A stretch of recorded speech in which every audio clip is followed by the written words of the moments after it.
It's shocking video of a customer throwing soup into a restaurant manager's face. The customer ordered a spicy menudo soup. It's a popular Mexican soup, and she claims that it was so hot it actually melted the top of the takeout container.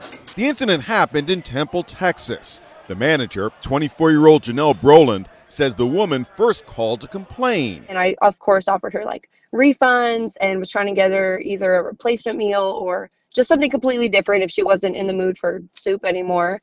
And she just continued to yell. But the customer showed up to confront her in person.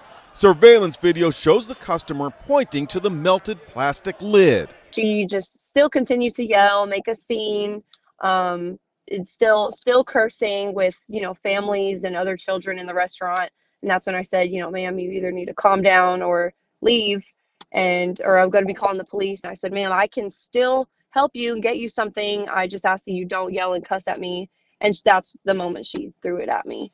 When cooked, soup can reach a temperature in excess of 200 degrees. Fortunately, the soup had cooled down when it was thrown into her face, but she says it still stung. The warmth of the soup was not enough to really burn me. I mean, as you can see, I have no injuries from that itself, but the spices from the soup are what my eyes were stinging so bad. They were burning, and the spices were all like inside of the top part of my nose, and it caused me to have a nosebleed. The customer walked out, but she has been identified, and according to social media accounts, she's a nurse at a local hospital. It's so shocking to watch. If you could speak to her, what would you say to her? I really don't have anything to say to her. I just kind of really hope that she learns her lesson, that people are not going to tolerate being treated that way ever. Police are investigating to determine whether charges will be filed.